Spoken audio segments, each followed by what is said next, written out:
أقول لك الغدا اليوم شنو؟ بوتيتا سلق وزلط. ليش سلق مو سلبت الخلفوني؟ خايفة على الزيت يخلص. وتاني ويا سالفة الزيت بيش اليوم صاير بالأسواق؟ البوتيتا تشرب هواي زيت، اليوم صار ب3000 بالأسواق. زين والفقير شلون ايش ياكل؟ الفقير ياكل حو. شلونك ابو نعيم؟ والله دايخ حسبة براسي أفكر بيها. خير ان شاء الله. شنو شاغل بالك؟ خاف وتحد؟ لا عمي يا حب الزيت مال الطبخ مدوخني صاير غالي. لا هاي بسيطة محلولة يم الحد. شلون بسيطة هو صار ب3000 دينار. عمي اقول لك بسيطة، استخدم الزبد بمكان دهن الزيت. ها خوش فكرة، خل اشتري من الأسواق.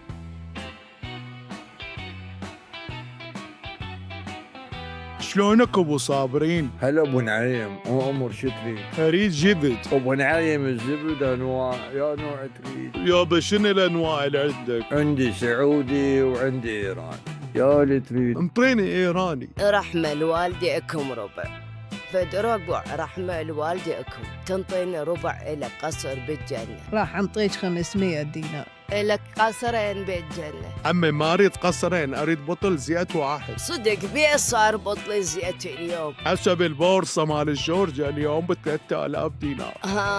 يعني لازم اليوم أشتغل للليل حتى أشتري بطل زيت واحد. جبت لك الحل، وين بعد شيء اسمه بطل الزيت؟ الله يبشرك بالخير. شنو؟ الزبد. الزبد هو الحل، منه ورايح قال لي كل الاكل بالزبد. أبو نعيم خاف مو زين، سأل الدكتور مضمت. سألت بنصيف. أبو نصيف جيراننا.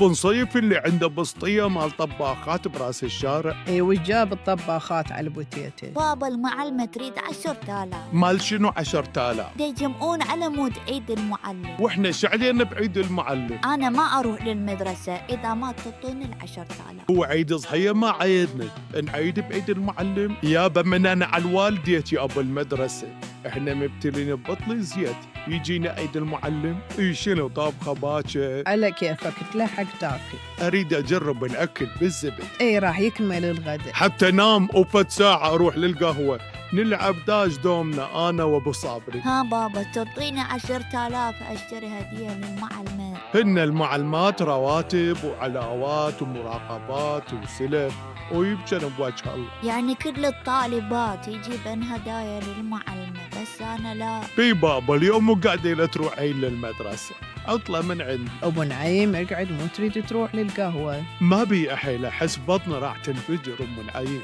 يا اسم الله شبيك أبو نعيم؟ ما أدري من أكلت لحد هسه ما مرتاح، لحقيني أم نعيم. راح أخابر الإسعاف. أي بعد ما أقدر، لحقولي يا ويلي يا ويلي.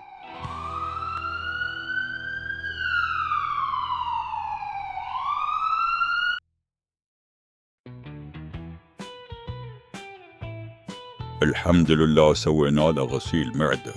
ايش ماكل؟ دكتور سويت له زورة إقلاع. زين بيش قلت الاكل؟ جاب لي زبد، قال لي هذا بديل دهن الزيت. المشكلة بالزبد، الزبد خطر على الإنسان، إلى ضوابط. شلون دكتور؟ لازم يخلي وياه شوية زيت حتى تتعادل درجة الحرارة. زين دكتور، أنا صار لي 10 سنين أقلب الزبد، شو كرسي ما صار بيه. هذا الما يقعد راحة، شوفي شلون وقع. يلا شيلوه لغرفة العمليات.